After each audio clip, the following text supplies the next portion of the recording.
दोस्तों आज आपको सुनाने जा रहे दो सांपों की कहानी पंचतंत्र जरूर सुने। एक राज्य में देवशक्ति नामक राजा शासन करता था। उसका एक पुत्र था।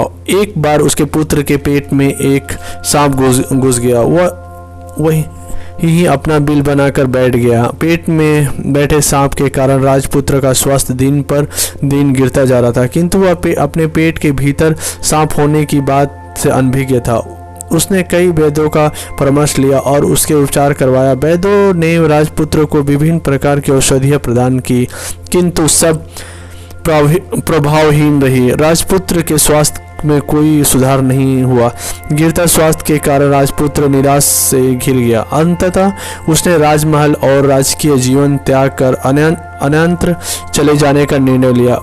अपने पिता की आज्ञा लेकर लंबी यात्रा कर वह अपने राज्य के अत्यंत दूर स्थित एक प्रदेश में पहुंचा और वहां एक मंदिर में भिखारी का जीवन यापन करने लगा। जिस प्रदेश में को उसने अपना बसेरा बनाया था, उस देश के राजा का नाम बाली था। उनकी दो युवती पुत्री थी। दोनों राजकुमारियां प्रतिदिन प्रातःकाल अपने पिता के कक्ष में जाकर उन्हें प्रणाम किया करती थी। प्रणाम करते समय एक राजकुमारी राजा से कहा करती थी, पिताश्री प्रणाम, आप बड़े कृपालु हैं। आपकी कृपा से ही संसार में सुख साधनों की परिपूर्ण हूँ। यह वचन सुनकर राजा की प्रसन्नता कोई सीमा नहीं रहती थी। दूसरी राजकुमारी राजा से कहा करती थी, पिताश्री प्रणाम, जो जैसा करेगा वैसा ही फल पाएगा। ईश्वर आपको आपके कर्मों का फल प्रदान करे। यह वचन सुनकर राजा के क्रोध का कोई सीमा नहीं रहती थी। एक दिन राजा दूसरे राजकुमारी के प्रति अपने क्रोध वेश पर नियंत्रण नहीं कर पाया। उसने तत्काल मंत्री को बुलाया और उसे आदेश दिया, मंत्री, यह कन्या सदा कटु वचन ही करती है। इसे कहीं दूर ले जाओ और किसी निर्धन परदेशी को सौंप दो। वह निर्धनता में यह अपना कर्मों का फल भोगेगी। राजा की आज्ञा मानकर मंत्री ने उस राजकुमारी का विवाह मंदिर में भिखारी के रूप में रह रहे राजपुत्र से करा दी। राजकुमारी उसे राजपुत्र को होने की बात से अनभिज्ञ थी। भिखारी के रूप में भी उसने अपने स्वीकार कर लिया और उसे अपना पति मानकर उसकी सेवा शुश्रूषा करने लगी। कुछ दिन बाद दोनों वे प्रदेश त्याग कर अन्य प्रदेश की ओर रवाना हो गए। लंबी यात्रा थी। दोनों सुस्ताने और भोजन ग्रहण करने सरोवर के किनारे रुक गए। अस्वस्थ राजपुत्र थक चुका था।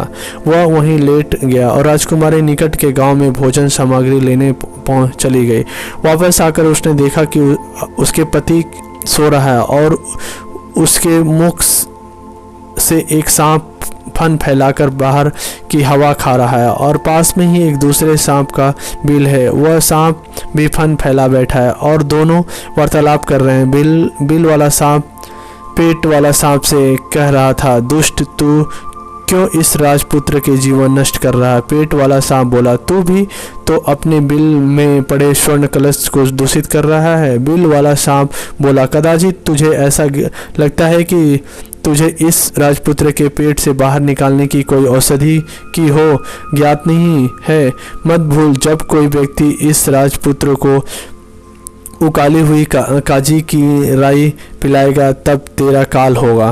पेट वाला सांप बोला, तेरे बिल में भी जो गर्म तेल डालकर कोई तेरा नाश कर सकता है। जब दोनों एक दूसरे के भेद खोल रहे थे तब राजकुमारी ने उनकी बातें सुन ली और उसने उसकी बताई गई विधियों से दोनों का नाश कर दिया। इस तरह राजपुत्र भी स्वस्थ हो गया और बिल में से स्वर्ण कलश पाकर निर्धनता से भी मुक्ति मिल गई। स्वास्थ्य लाभ प्राप्त उपरांत राजपुत्र राजकुमारी को लेकर अपने देश लौट आया और वहां अपने पिता ने दोनों स्वागत किया और वे सब सुख चैन जीवन व्यतीत करने लगे। सीख, दोनों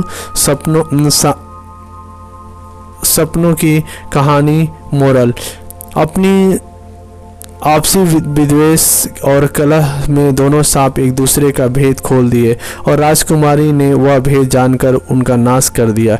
इसीलिए कहते हैं कि आपसी कलह का लाभ तीसरा उठा सकता है।